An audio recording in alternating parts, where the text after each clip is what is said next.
Good morning, Zach. Hola. What are we working on here? Well, I'm doing a cover for Magnetic Press. This is a San Diego Comic-Con exclusive. And what I pulled up for you is these are the approved thumbnails right here. As you can see, I do them kind of loose. This is really blown up. It's actually about that size in reality. And that's even bigger than most thumbnails, but it's a cover. Anyways, what they needed for this, Mike Kennedy asked me to basically draw a Mad Max type scenario involving his logo. And eventually it evolved to an idea where I have my post-apocalyptic car over here, which is a 71 Plymouth Barracuda, really rare car. I've been doing a lot of hot rodding from Moonshine Bigfoot, so I've been really exploring cars lately. I Mad Maxed it up. It has all these bullshit on it. Here's a minigun that's about the size of its own vehicle for killing Baddies. yeah, so apocalypse zombies. Yeah. Maybe it's like Night of the Comet. They just got to go around killing zombies There you go. while learning to love. Yes. I got a long leash on this piece because Mike Kennedy's a longtime friend, likes my work, and it's pretty quick. He needed a quick turnaround. So I'm going to have a road right here, some old highway or something that he's parked on.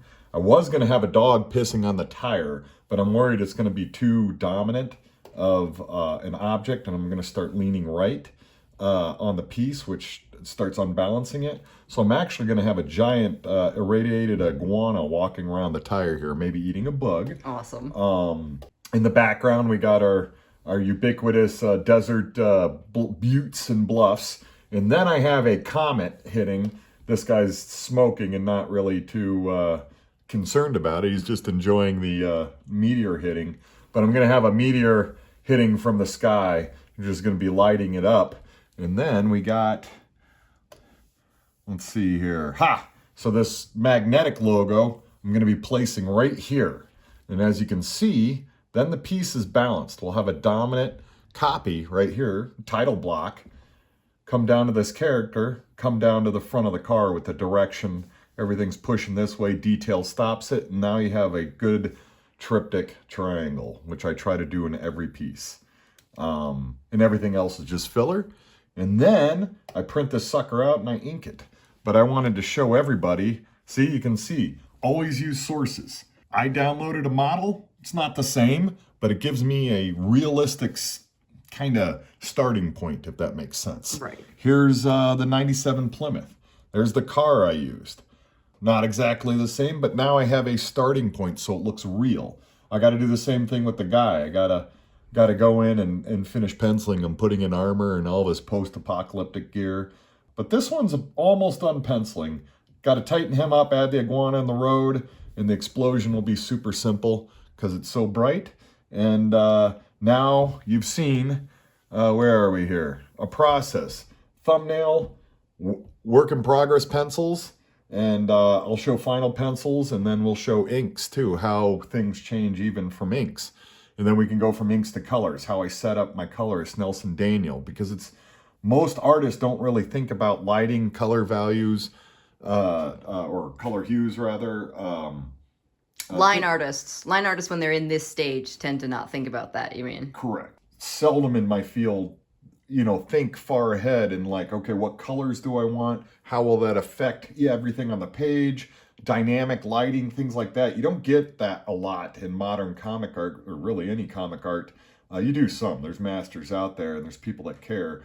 But in my opinion, those little details, I'm going to flesh out everything. I'm going to make him look like a real person. Make this car looks like it works, even though it's fantastical. The iguana is going to be bigger than normal, and I'll put something like a spike collar on him or something funny. Awesome. On the car, I'm going to do a kill list of something funny, like maybe it's iguanas or ducks or something. I don't know, something that you wouldn't think a post-apocalyptic supercar would be needed to kill. Lollipops or something. Something ridiculous. But I got to come up with something fun that doesn't destroy the picture, just adds character to it. So this is a grim picture, but I'm adding a kind of like a fun twist to it. The key is even though I'm just doing a cover with a character that isn't known, vehicle that nothing's known about this world, I'm still telling a minor story. And that is paramount, rather than just having all the superheroes just on the cover just staring at the viewer, breaking the fourth wall. Those I almost never like. There are times for that, but not often. That's just abused so much for covers. So I take a more European approach to my cover work. Everything is a story. Everything means something. And I hate when people just draw extra pouches or this or that, or they put things on a car that wouldn't. You can stretch reality, but you can't just be contrary to reality.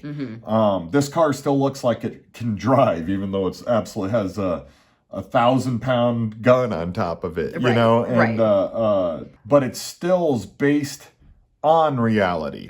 So you're just kind of taking it 10-20% past reality to a fun spot. And you can do that with horror, you can do that with comedy, you can do that with anything. You just push it slightly past reality and people still identify with it then. This still looks like a minigun, even though it's 5 times the size of an actual minigun in real life. You know, my tires are bigger than real tires. Why? Because I want big fucking tires. So, well, you skinny tired car guy. And just things like that. So anyways, I just wanted to show mid-process where I've gotten the idea refined and I'm trying to turn a simple thumbnail into a final drawing. So take some of the mystery away and show you that we're all using sources. It's very important to use sources, though you don't copy them. You use them for reference, and you can kind of make it your own, and it's going to bring a lot of life to your piece. So stay tuned. We'll keep you updated on the progress of this piece. Yay! Bye.